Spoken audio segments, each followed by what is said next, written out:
Welcome back, DIVEBOMB IndyCar Podcast, and unfortunately another off week in the world of IndyCar, but there's no off weeks for us. We're back with a special episode of the podcast. It's not really much on the man. We've got a bit of a week's gap in between Iowa and Nashville, so we thought let's solve some of the big debates in IndyCar. What changes would we make? Obviously IndyCar's growing as a series, which is really encouraging, but there are still some changes which we deem necessary for the series to potentially grow, and that's what we're going to chat about today. Is some of the changes we'd make. So I'm obviously joined by Archie and Ellie as usual, and we've actually got a bit of viewer input for this episode, so you never know, might get more of you involved in the future. But we're going to kick off with the changes we make. We've got our own one for each of us, and as I said, we've got something for the viewers to discuss. But I will kick off with my first change I'd make to IndyCar, and it kind of involves the calendar mostly. So, especially kind of the balance between road, street, and oval. So currently we've got 5 oval races on the schedule. We've th 5 street courses, and we have 7 road courses. But I think one thing IndyCar really does struggle on is the balance between the three sections of the 3 types of racing. Oval is what IndyCar's known for. If you're looking back 20 years, it was exclusively ovals. I think it's something that definitely needs more of it. Oval racing is probably my favourite type of racing. We know how great the Indianapolis 500 is, but looking at both Texas in particular, but as well as the short speedways, Iowa, I think it really emphasises the need for more of these circuits. And IndyCar's kind of gone to a bit of a Formula 1 breed in recent years where we're using more street tracks. Let's look at the introduction of Nashville, for example, and even the new street track at Detroit, both very similar circuits. They were not exactly maybe necessarily or particularly popular with the fans, but ovals we know are super popular. And you look at something like Texas, the race this year was absolutely sensational, the best race of the year. And you think we need more super speedways. I think that's something IndyCar really lacks, of only having one outside of Indianapolis. And even short speedways, we obviously have 3, which isn't too bad, but I think maybe one more would be perfect. But really focusing on the super speedways is something IndyCar I think really misses out on, only having Texas, which is right at the start of the year. Yeah, I think everyone's in agreement really that IndyCar needs more ovals. They provide some of the best racing. I mean, looking at the short speedways, Newgarden completely wiped the floor with everyone at Iowa. Yeah, it speaks volumes about how enjoyable ovals are for the viewers. That the races were both still pretty thrilling. They were captivating. I enjoyed the weekend. I think most people enjoyed the weekend as well, and that was with a driver completely dominating, which is. It says a lot about how enjoyable ovals are, and I think the drivers enjoy them as well. Obviously, as you said, Texas, more than anything, really proved that we need more super speedways. Having only one outside of the Indy 500, it doesn't feel like enough, and I think that's where the balance comes in. I feel like you need another super speedway. You need another short oval even. I mean, you look at the challenges of Iowa, it brings out such good racing, and you've got the traffic to negotiate, tire degradation to control, all sorts of management going on, whether that's physical or whether it's the strategy with managing tires. I think ovals make for some of the best racing. I mean, you look at Iowa, about 1,500 passes in the first race. I don't know what the stat was exactly for the second, but I think it's a unanimous take, really, that IndyCar definitely needs more ovals, and that will, in turn, help to balance out the schedule a bit. Yeah, and I know that IndyCar isn't all known for ovals, but I think a lot of people come in expecting more ovals, and it doesn't necessarily meet kind of what people want, if that makes sense. Obviously, they do great street races and they do great road races, but I just think ovals are just a different kind of breed. Everyone is always on the limit. Everyone is always pushing. It's same as any race, but on ovals, it's just something so special that you don't get to see on any of the other tracks and on any of the circuits as well. The main thing about ovals is they provide a completely different challenge, and even if you're looking at ovals in general, they still all provide a slightly different challenge. Texas is a completely different kettle of fish to Indianapolis, and then Iowa is almost a completely different type of circuit, which is what's so amazing about ovals, because Newgarden's the king of of all the ovals. But someone like Will Power tends to be really strong at the short ovals, but if you look at somewhere like the super speedways, he isn't as strong. So it's kind of the balance in between all of them. And the great thing about oval racing is it's just so unpredictable. You don't know who's going to win to the last lap. And whilst road and street courses are fantastic, you kind of get a sense of who's going to win from a certain point. But this year, for example, at Texas, O'Ward and Newgarden were going right at it the entire race, and it was really frustrating that Grosjean crashed because we were in for quite the last lap. Indianapolis, obviously, there's the whole argument about that, but yet again, we didn't know who was going to win until the final straightaway. And Iowa, stuff can still happen. Obviously, Newgarden was the favourite, but we saw Felix Rosengrist pop out of absolutely nowhere at one point. It's sort of this unpredictability which makes oval racing so great compared to the other two types of circuit. Yeah, and I think ovals also provide arguably the biggest challenge for the drivers. I know a lot of them speak about Texas being the toughest track to learn. And I think that sort of challenge is necessary. I think it brings the best out of the drivers and it brings the best out of the teams as well. You have to be so precise on ovals, and those fine margins are what make oval racing so good. Obviously, you have street tracks where the margins are also fine, but ovals, you are having to calculate everything, so precisely across, not on this, like on short ovals, not the greatest distance, and at such speeds as well. I mean, you obviously look at the Indy 500 speeds reaching upwards of 240 miles per hour in certain parts of the track. I think it's those, it's how precise the drivers have to be, the test of the drivers that ovals provide. It's like nothing else, and that's why IndyCar does need more ovals. And obviously, there is some rumours floating about that the Milwaukee Mile is going to return next year in place of the second Indy road course race. Absolutely all for that. We don't need two Indy road course races. That's a good move for IndyCar. It's a short speedway, but you do crave these super speedways because they bring the fastest action, and I'd say they bring the best racing. At Texas we had drivers side by side for almost 3 or 4 laps straight, and obviously Texas had the problems for the years of the PJ1, but now they've kind of sorted that. It came alive this year, and it's something that everyone's crying out for. I think the drivers even also really want, and it just gives you that extra challenge, I think, which IndyCar's challenging enough, having to learn 3 different types of circuit. But I think if you get that 1 or 2 extra speedway, that would be the difference. I love every race, but look at someone like Nashville or even Detroit or somewhere like the Indy road course, and even some other road courses. You could easily sacrifice this for an oval, and I think that's what the fans want to see, and that's, dare I say, even what the drivers might want to see. Yeah, I 100% agree. I think there are a few races that you think, they're quite similar. You look at some of the road courses, as you said, there are 7 road courses on the calendar compared to, although there are 5 oval races, only 4 ovals at the moment.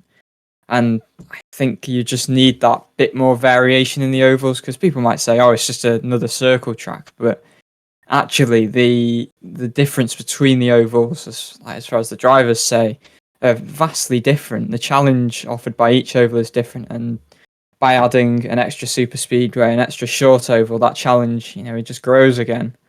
And I think you don't need to be going to the Indy road course twice. It's very different to somewhere like Iowa, where a double-header weekend is quite welcome. I don't know if we mentioned it on the last podcast, but Hy-Vee said they're willing to put their funding into it again to put on that double-header again next year, which is great news. It's the same track, but again, it's 2 oval races, and we are craving oval races at the moment. Ovals bring out the best in drivers. We see how great they are at road and street courses, but ovals, they can bring out the surprise results, and we see those oval-only schedules. And that should be interesting to see a bit more of a balance between them. Let's say some of the veterans come back out, like Castro Neves or someone like Takuma Sato, carry on doing these events. We can see people out there for longer, and it's a shame because the potential's there, but I just don't know if the international interest is there for oval racing in the US, and it's a real shame because I think it's something that would really change IndyCar for the better, and the drivers would love it and the fans would love it even more. And I think now the world's attention is on them a bit more. Maybe it's a bit more interesting. There was rumours of recent years of places like Michigan was one. I think there were a few more floating around, but they haven't really come to fruition. Short ovals, there has been the interest. We've got Iowa, we've got Gateway, Milwaukee potentially coming. Obviously, IndyCar tried Richmond a few years ago before COVID shut that down. But I'd love to see more ovals, but really, super speedways we need more of, and I'm going to keep on emphasising this because it's really important, I think, for IndyCar.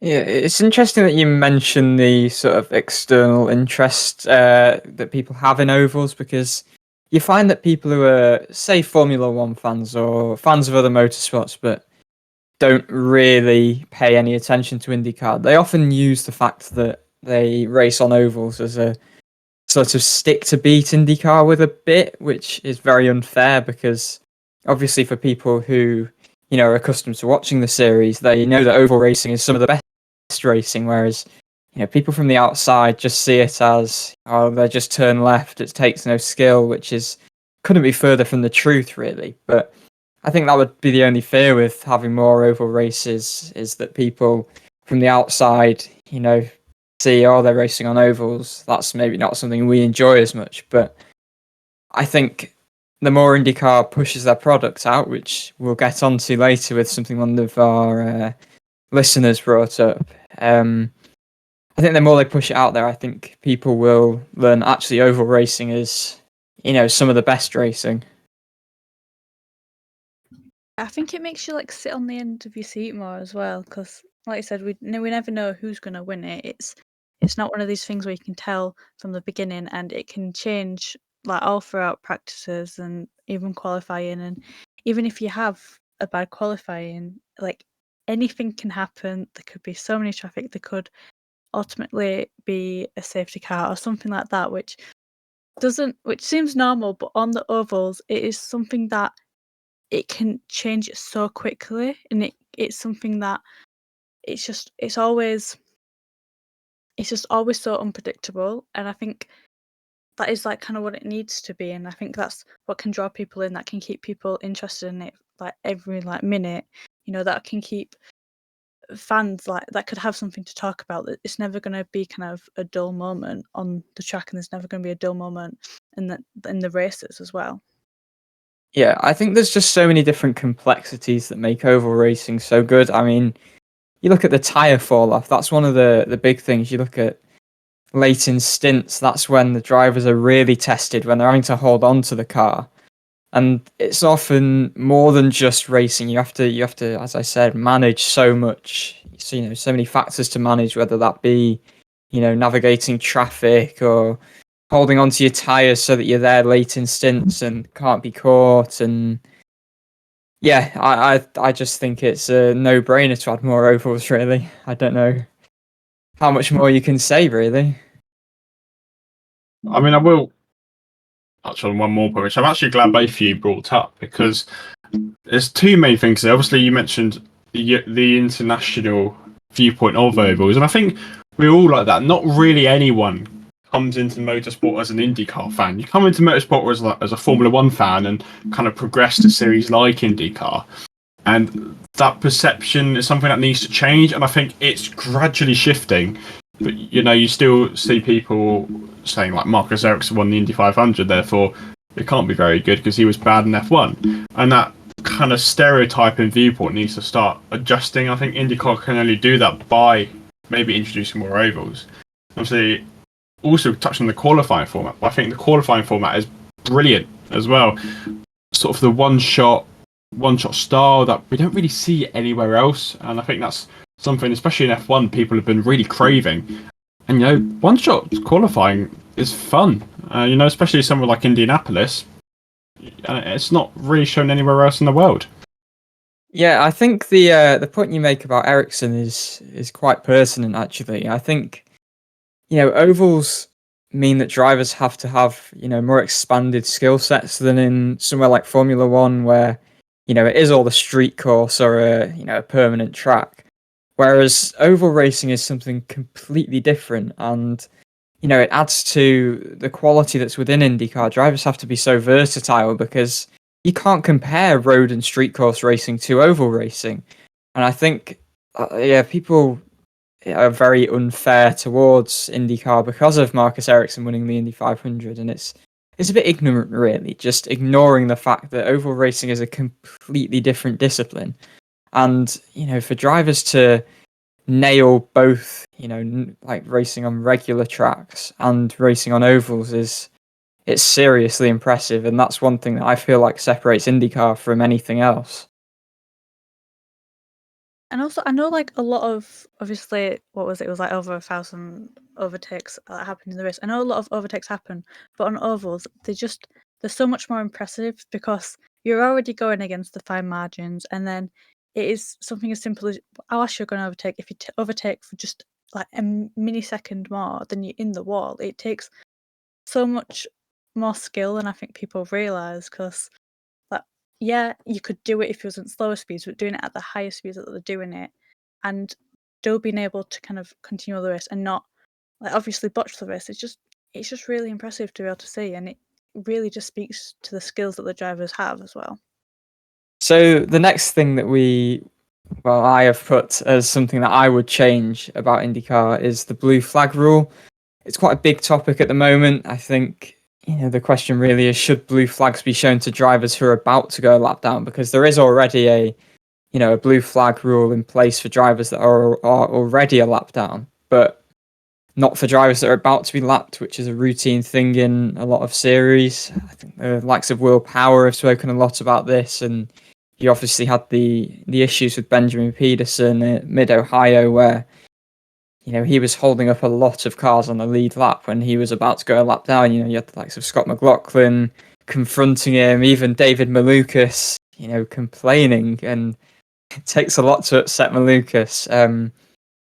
There's two different sides to it as well, though, because you've got the different complexities between road and street course racing and ovals, which would mean you would need differences in the rules. I think we'll start with road and street courses, because I think that's where it's more of an issue. On one hand, it's not a bad thing for drivers to want to, stay and fight on the lead lap, because at the end of the day, they could be brought back into contention if they have a fortuitous caution or something. And you can argue that they have the right to fight to stay on that lead lap. But realistically, if you're going a lap down, you're not fighting for those big points. And there's the whole battle for the leaders circle and the funds that come with that are significant. And, I think that's an issue at the moment with, say, Andretti in their car with Devlin DiFrancesco, because getting those funds from being within the leaders circle can be the difference between being able to run an extra car and not being able to run an extra car. But you have to say that the race leader should have priority over a car that is essentially a backmarker. Of course, every driver scores points in IndyCar, but it's not like they're fighting for a lot if they are, if there's a threat that they are going to be lapped. And really, you can't have cars that are interfering with the lead battle. And I don't see any other solution other than blue flags that are that much more viable. I know they've tried. Well, they trialed disabling push to pass. However, I think they introduced that actually. However, that was for cars that were already a lap down, which in essence is a bit pointless, because they get blue flagged anyway if they're already a lap down. So what's the point disabling push to pass as well? I know that's a possible alternative, but I think blue flags is the way to go. I think you could argue that driver etiquette should see them just let the leaders by if they are going to be lapped. You look at Pato O'Ward at Long Beach, for instance. He knew he wasn't going to be fighting for big points, so he just moved out of the way to let the lead pack move through. I think there's the argument that blue flags are hard to police, but at the same time, if drivers remotely cooperate, then I don't see it being that much of an issue. I don't know. What do you guys think on blue flags? I think ovals, which we'll get onto, are a bit more difficult, but blue flags should be implemented. I think you're absolutely right. we need to split this in half, because I think oval's a different kettle of fish when it comes to the blue flag rule. I think road and street courses is a particularly interesting one. It hasn't been a huge issue in the past, but I feel maybe in recent years it has become slightly more prevalent. I think the best example is going to be Benjamin Peterson at Mid-Ohio. He held up how many cars? 5 or 6? And potentially was trying to overtake him. Yeah, and even race leader Alex Palou, he must have been behind him for 3 or 4 laps. And Peterson was defending like he was the race leader. And it gets to a point where Peterson's almost ruining his own race to keep Palou behind. And even if he does get on the lead lap, with all respect to Benjamin Peterson, he was never going to perform miracles. And it's just a bit excessive, and it feels like we're almost at a point where an accident between a back marker and a leader is inevitable, because they're just fighting so much harder now than they used to. And I think Theo Walden was a good example. Someone like him, or someone like a front runner like, I don't know, Dixon or Newgarden, someone of Palou, if they do go a lap down, they know there is nothing to fight for. 1 or 2 points into the day isn't going to make a huge difference in the championship, where you can get 500-600 points in the season. But someone like Benjamin Peterson, like, does it really matter? And I think maybe the push to pass is going to be an interesting option. Maybe it's something IndyCar could trial if a driver is being lapped, but that might be fine for some tracks. But then what happens on the tracks where it's quite difficult to overtake? You look at somewhere like Barber, Portland, Laguna Seca, sort of the more difficult tracks to overtake. And what happens there? A driver could still hold you up. So there's no perfect option for this, maybe, to kind of keep drivers defending for the lead lap. So maybe blue flags is the best alternative. Yeah, I mean, one thing I would say, I think I've seen people saying, well, the leader should be faster than the back markers. They should have an easy time trying to get past them. However, it's not that easy, because it isn't always straightforward to overtake, especially when you look at the case of Peterson at Mid-Ohio. He wasn't making it easy. He was defending, very strongly, even against Alex Palou. And that's where blue flags have to come in, because it isn't a breeze for these drivers to pass the back markers, even if they are, they have the pace of a leader. And maybe you could go super duper fancy or complicated, and maybe a driver being lapped has got, let's say, 3 laps to pull a sufficient gap before they're blue flagged. It's there's no perfect alternative to this. If you do want to keep it, but I think it's a good aspect of IndyCar potentially, just because everyone's still got a shot. When you're blue flagged, your race isn't fully sacrificed. But as I said, there's going to be a day where an accident is caused because someone's just gone way over the top. Yeah, I think another alternative, we've mentioned disabling push to pass, which, as I said, they trialed it. Or I don't know, is it still a thing for drivers that are already a lap down? I think possibly. They still get to use push to pass, as far as I'm aware. But is that only for the drivers that are on the end of the lead lap? I think for drivers that are already lapped, I think at the start of 2022 they introduced something where their push to pass gets disabled, but given they get a command blue flag anyway, it was kind of a bit pointless. I think another alternative that I think it was Will Power mentioned was that, to stop this fighting back if there is a caution that comes out, which I guess you can justify. But I think in any case, really, speaking about road and street courses, blue flags are just the most ideal situation. Yeah, I think if you're trying to be on the lead lap for maybe like a lap or 2, I feel like that's okay as long as you're not pushing really hard against them. But I think if it has become like a multiple lap thing, I think at that point you need to just let them by, because like you said, you're not only ruining your race, but then if you were to ruin the leader's race, it is on no one else but you. And like, what is the point in trying to ruin that? And if you was the leader and you was the one trying to overtake the back markers, then you wouldn't want that. So it is about like drivers' etiquette and that. And I don't know, it's one of them things where some people, if you include blue flags, some people will be like, it's not fair. But then it's not fair for the leaders to be stuck behind that. and the leaders aren't going to take like a unnecessary like risk to overtake them if it's not needed. It's the old, treat others as you'd like to be treated, and I think drivers brought that up after Mid-Ohio. If Peterson was ever in a situation where he was leading a race and they were a back marker, then they would just treat him the way that he treated them. And I guess that's the way it'd have to go. I think there is that element of courtesy that drivers just have to, they have to also recognise, right, the leader's behind me. Is it really worth ruining their race? No, it's probably not. Right, I think I'll move on to ovals because that's where it gets a bit more difficult.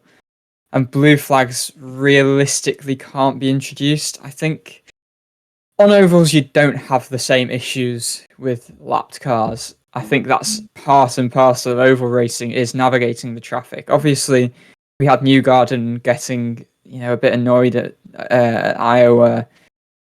However, I think that was just part of it, and I think unlike road and street course racing, having lapped cars is just part of it, really. And in any case, it would just get too confusing if blue flags were introduced for oval racing. You have too many drivers on different laps. You look at short ovals, you look at Iowa, there were drivers finishing 5, 6, 7, 8 laps down, and you have the short ovals. You'll go 2 laps down from simply making a pit stop, and you just can't police that in terms of managing who's on what lap and who might interfere with the leaders. And you have drivers unlapping themselves constantly as well, given the disparities in pace when it comes to the tyre degradation on a lot of ovals. And you saw Newgarden, who was being attacked by slower cars at times at Iowa. And when you have over 1,000 passes and well over 1,000 passes, like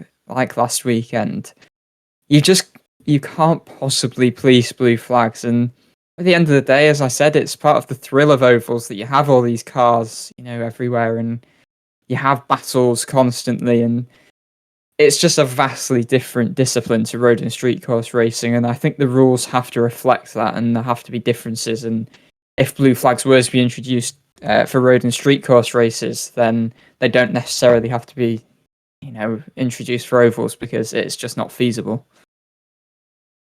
Yeah, I think for the ovals, I think it will just have to be, like you said, there's no way to introduce it. I think any way to introduce it would be confusing to teams, to fans, to even drivers themselves. I think it would just have to be more of like drivers etiquette. It'd have to just be like letting them go by, and then because you could easily get it back there. And then also if you get, I don't know, maybe like 10 laps behind us, some people can, then at that point it's definitely just letting people by. But I don't know, maybe they disqualified someone from Iowa, didn't they, for being too far behind and not being fast enough. So maybe they'll start doing that, but then making that a rule would then again be unfair to the drivers because it'd stop them from getting points. So I don't know. Ovals would be definitely way more confusing to kind of talk about it for sure.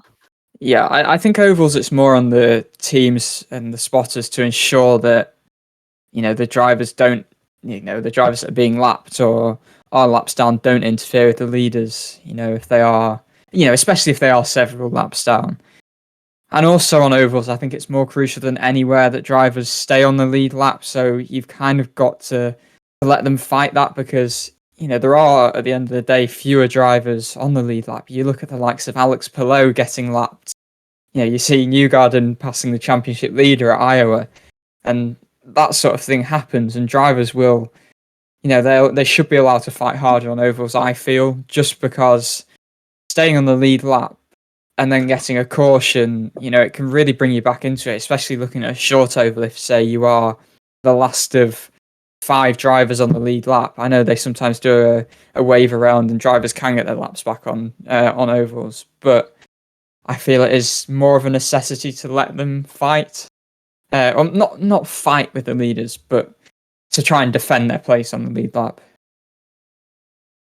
Yeah, I mean, I absolutely agree. I think there's two two different cases here, as it was for our last discussion. I think Indy 500 is the main one, because if you go a lap down there, your race is pretty much over. And I feel for the Indy 500, you want it to be predictable as possible. Imagine if blue flags were a thing at the 2011 Indy 500 and J.R. Hildebrand just navigated the penultimate corner of relative ease and crossed the line for famous Indy 500 victory. Painful. Yeah, very painful. You know, it's one of those things where something like that, it adds the unpredictability. And, you know, I feel you wanna have lap cars fighting the leaders, because it just adds to the challenge and adds to the drama, as I said. And I think, especially if you are that back mark, it is the Indy 500. Anything can happen. You can get that fortuitous caution and move to the front, and you know that is a key aspect of it. And if we move into the short ovals quickly, again, it's part of the challenge. Imagine if Newgarden was allowed to run completely free air the entire race. He'd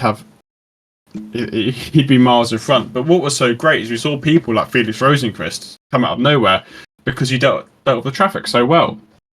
And it's one of those balances. The races are literally made at short speedways because of the traffic and how well you deal with it, which is part of the challenge. You know, you want to set up a car that can deal with the traffic in that situation. And that's what made races like Iowa so great, because you have to navigate through this traffic.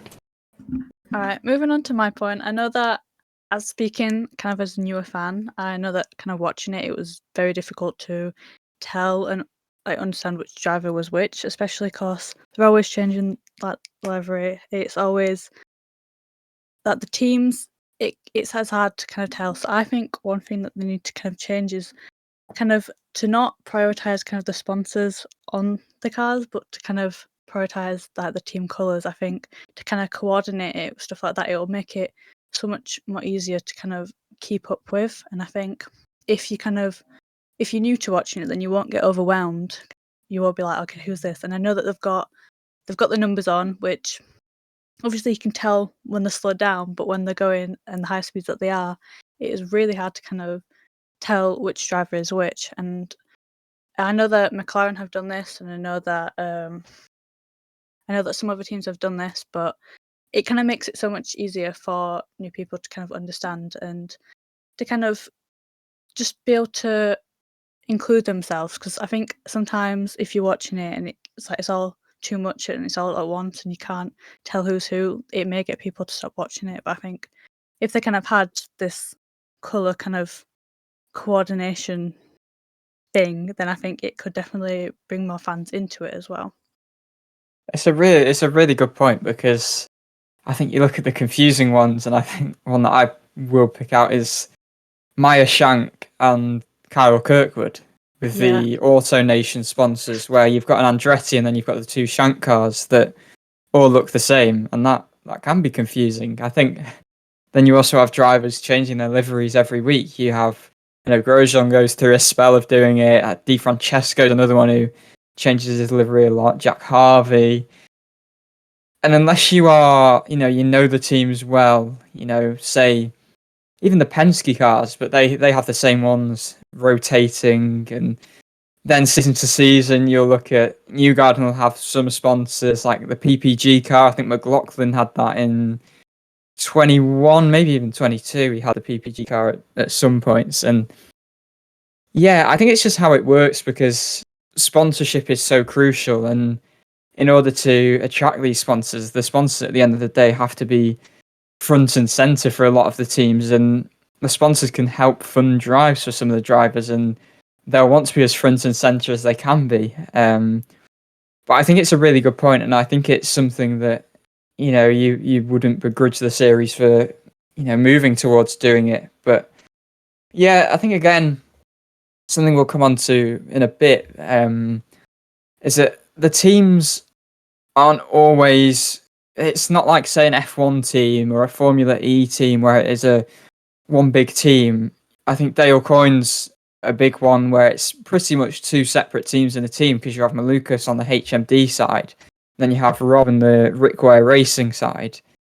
And that's where, the differences come in slightly, and it's not the same as other series. NASCAR's obviously similar as well. A lot of the liveries are constantly changing, and they're not specific liveries for specific teams. But yeah, it's an interesting point. It's something that I would definitely be on board with. I think it's just there's more, I guess, individuality between the drivers. The drivers are more, the car belongs to the driver rather than it being necessarily a team car as such.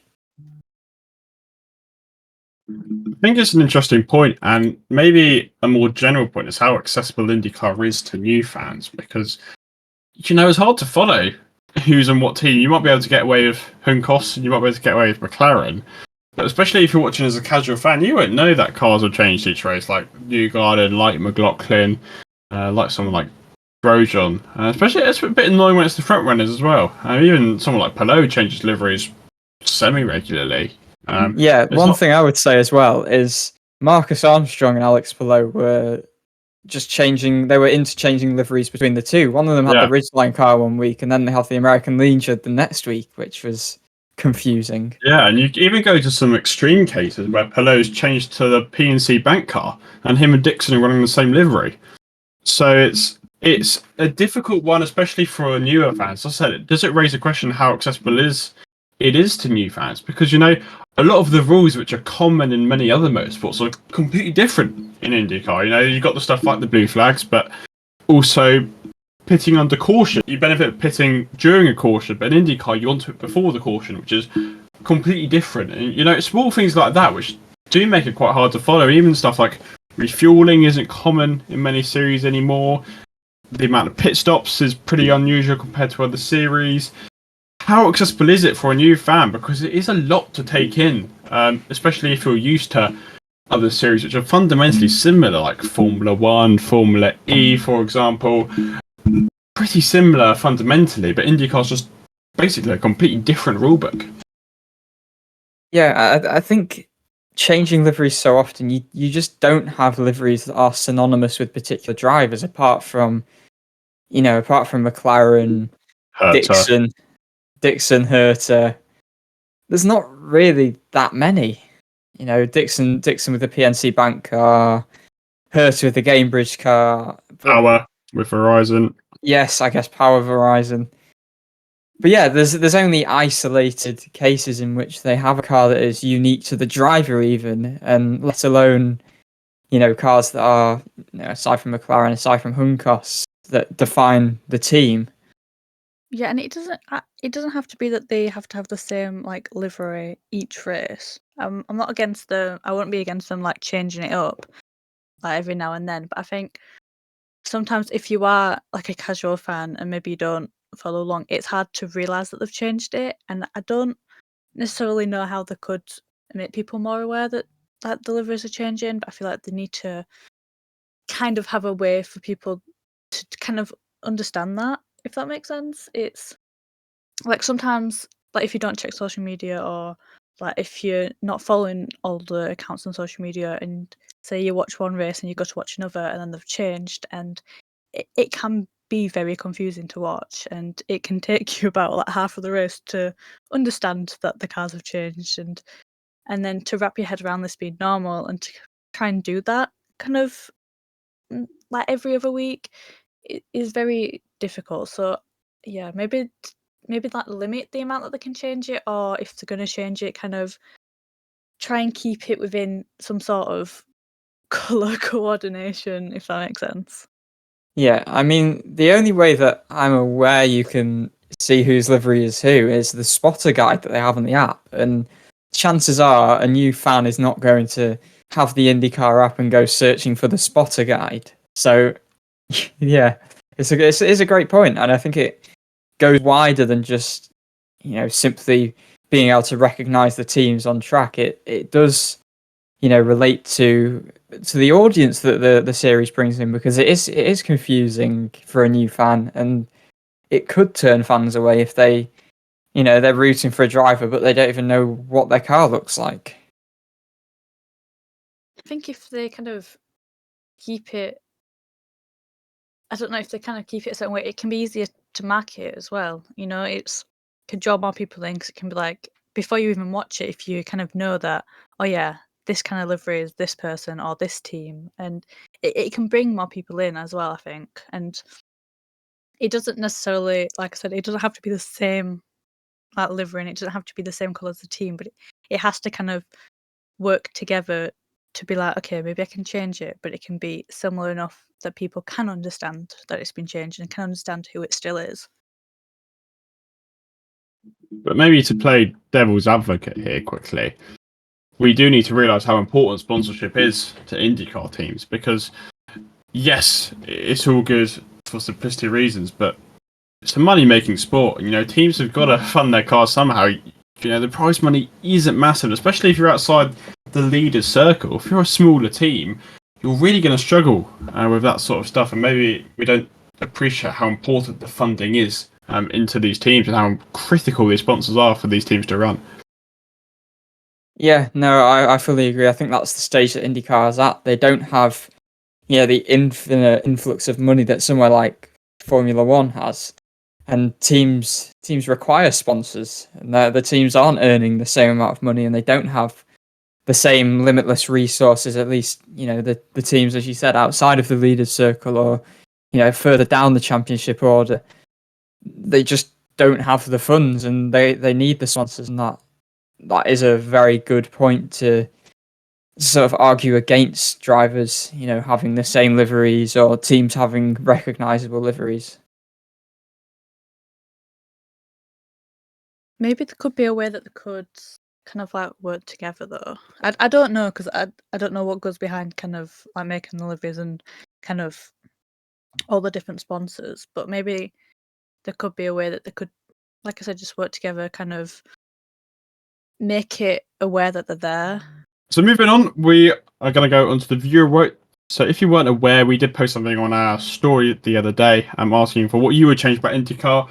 Keep an eye on the Project Icon story, because you never know. We might do something like this for future episodes of the podcast. But we've got 3 that we kind of want to have a look at, and maybe 3 to discuss. The first one kind of links a bit into my one, but we've actually had multiple ones raised, which is an annual European round, potentially, which could be an interesting thing.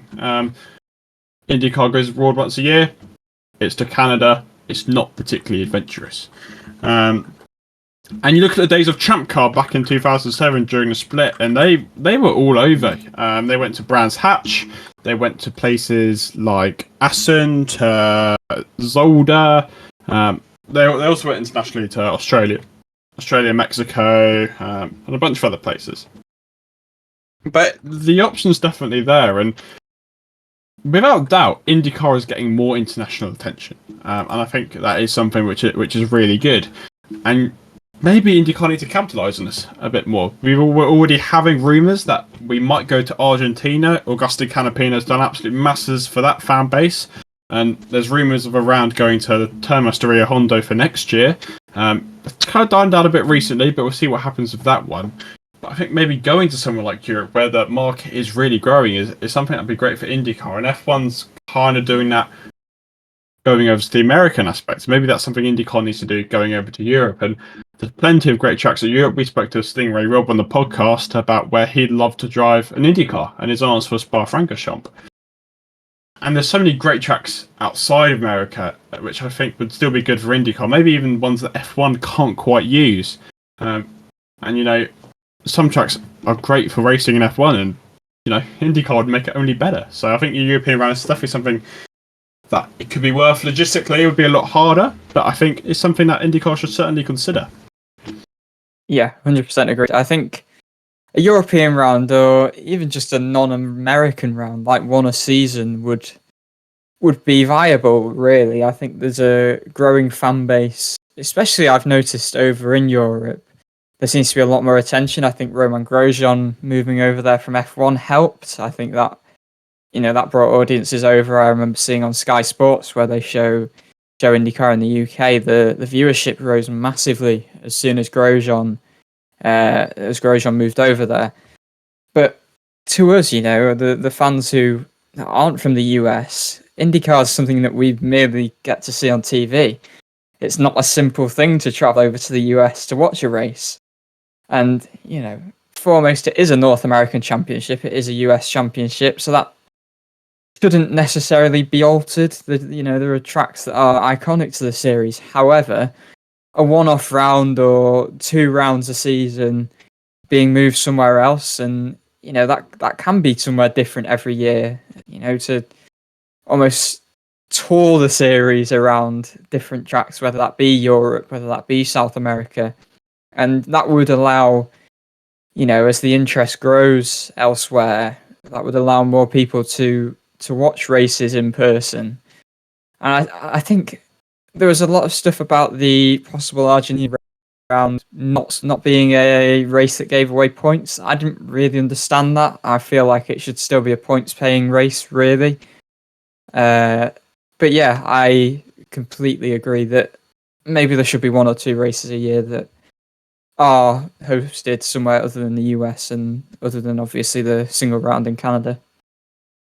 Yeah, and I think it includes more just non-American fans, because I know quite a few people who are from like Europe, who are from kind of like England and that don't, they watch it but they don't feel a kind of connect to it because there's no races around us, if that makes sense. It's kind of a thing that we just watch, and then sometimes as stupid as it sounds, like you forget that it's real because it's only watching. And I think a way for other people to kind of interact with like the sport is, I think it's a need, and with kind of like the fans growing, it's definitely needed to kind of draw more people in. And I think just like a couple will just, it'll make the fan base bigger as well, and it'll get more attention that it needs, and with that it can get more funding, and then it can just improve more than it already like has. And I think, like I said, just it doesn't have to, obviously it's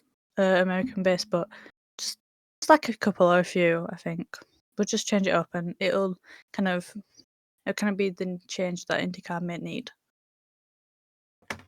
And you look at it, has been done before, about 10 years ago, IndyCar was racing on the streets of Sao Paulo, and they've also been to places like Surfers Paradise in Australia.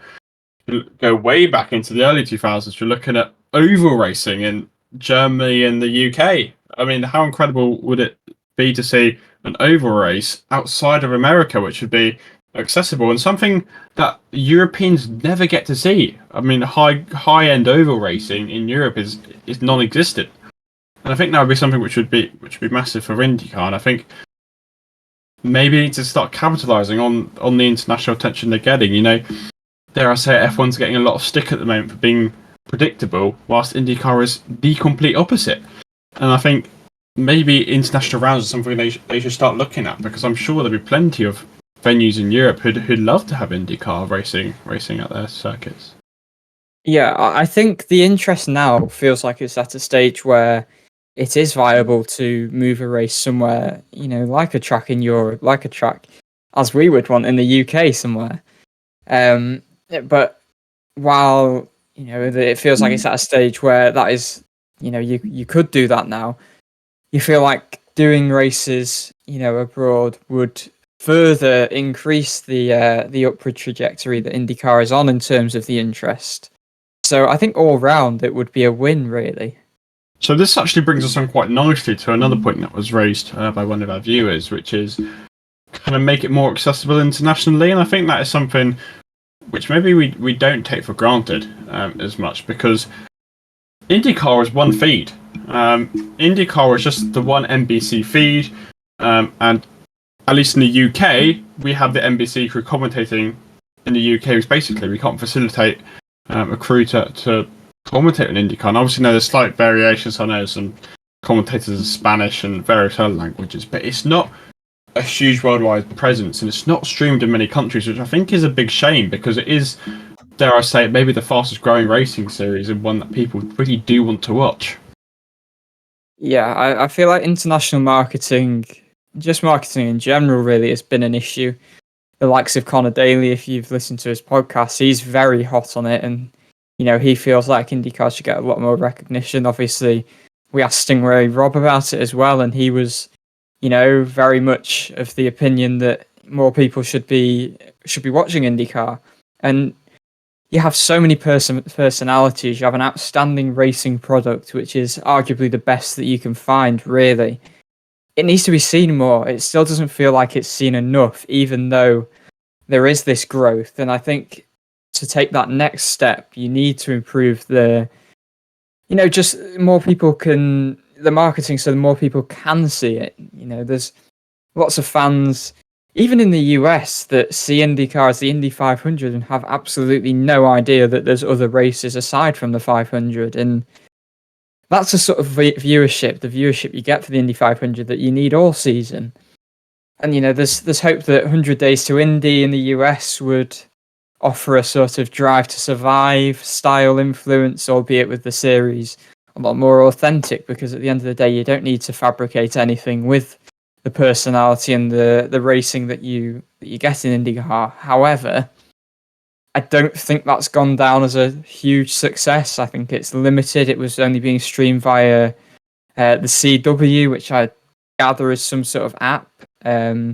We can't get it over in the UK or in Europe yet, which is something that I think Daily said that they were working on it. However, that's still not happened. They really need to find a way to spread who can watch that, because that could be a big thing to get more people into IndyCar. If they could get that on Netflix, say, which I guess is completely impossible at this stage, but that would be fantastic. And even extending that series so it's not just the races leading up to the Indy 500, because I'm not aware they've been doing any filming since the 500, which is a shame, really, because you look what a success Drive to Survive is, and as much as people might not particularly agree with it or like it, it's still bringing in new fans, and you do feel like IndyCar should have something like that. But I feel like they have done a better job in terms of the social media side this season. I'm seeing a lot more fun interviews with drivers, and even just clips of the best parts of races, good overtakes, dramatic moments. And, that's good.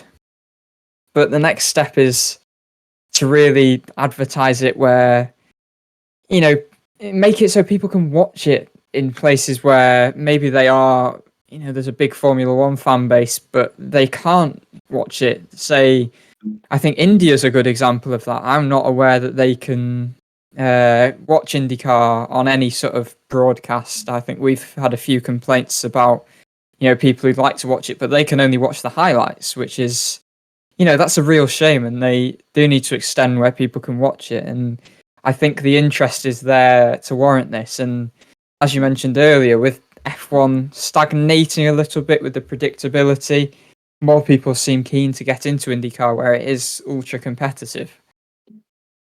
I think the social media point is actually a really good one raised. The content is a lot more enjoyable this year. I mean, there was about a compilation of Firestone Firehawk sneaking up on drivers after interviews. My personal favourite being is the Town and Bell compilation where they're perfectly cut every single time. Brilliant work from the IndyCar in there. That was brilliant content. But I think one team who do absolutely outstandingly is Aaron McLaren. You see a lot of light-hearted content from them, kind of a lot of behind the scenes from the drivers. I mean, I think particularly O'Ward is fantastic for that sort of stuff. But even Rossi, for example, has come massively out his shell, and we're kind of seeing that through McLaren. And they, on social media, they engage with the F1 team a lot and vice versa, and they do it fantastically. And I think maybe McLaren is a team we haven't really appreciated, who actually done masses for IndyCar by bringing in that operation and maintaining these strong links with the F1 team, which at the end of the day is the one with the viewers. And it's getting better, but there's still a lot of work to do, and I think that's particularly comes when you're looking at the telecasting and international reach, because as far as I'm aware, there isn't really too much coverage outside the Americas and bits of Europe. Yeah, I think just quickly on the McLaren point, actually, I don't think it is a coincidence that Pato O'Ward is arguably the most followed driver, because people know his personality.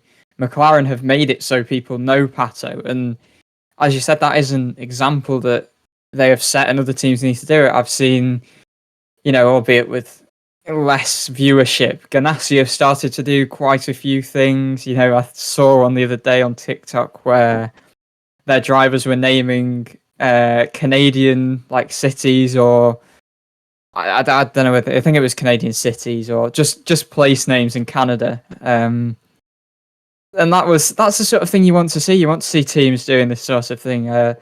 Obviously, you've got slightly differently, not coming directly from Team Penske, but you've got the Bus Bros. So that sort of thing's good. You've got drivers doing behind the scenes things. I know Joseph Newgarden does his own behind the scenes thing. I think O'Ward has his own thing. Jack Harvey occasionally does Armstrong, something. sort of. Yeah, Armstrong sort of stuff. You've got your podcasts as well. You've got Off Track. You've got Speed Street with Connor Daly. You've got Rossi and Hinch. Off Track, Hinch and Rossi, of course. And you've got Rossi on Instagram started doing some little behind the scenes weekend thing as well. So the foundations are there. They need to get to a next level, I feel. Yeah, and I feel we have to also give a lot of credit to NBC, because NBC are absolutely fantastic. We've touched on sort of these side things. I don't know if you guys are aware of this, but have you seen mini cars with Hinchcliffe? Yes. It's a fantastic little series. He sits down these ridiculously small play cards and asks drivers ridiculous questions like, why should I support you? And Pat O'Ward comes out with, I've got the best merch, or Kanaan says you could hold the Indy 500 trophy with my nose. Or him doing yeah, or Kanaan doing absolutely brilliant impressions of Juan Pablo Montoya, and I can't remember who the other one was. I think it was Alexander Rossi. He did absolutely incredible impressions of, and it's sort of that content which is really funny to see, and you see the personalities more. I think you touched on O'Ward. I think Kanaan is another very similar story. He's absolutely loved because he's just super funny. And I think if we look at NBC as a general, their commentary team is also brilliant. Lee Diffie, Townend Bell, and James Hinchcliffe, they all bond off each other fantastically, and they bring such an excitement and enjoyment to fans. You want to listen to them three commentating because they bring the excitement. They have their own funny moments in the booth you don't see anywhere else. You've had Hinch and Townend arguing multiple times over ridiculous stuff, whether that be a wheel crossing the pit line in Indy, or Marcus Ericsson's best over race not being his Indy 500 win, or even the other week where Townend and Lee said the same thing about 3 times in a row. NBC do this really well, their commentary team, but they just bring an excitement and enjoyment into watching IndyCar, and that's something that I think is absolutely crucial to how they're growing. A lot of people are becoming massive fans of Lee Diffie. He commentated in Le Mans and everyone was praising how exciting he was, and you have to give a lot of credit to NBC for this international growth.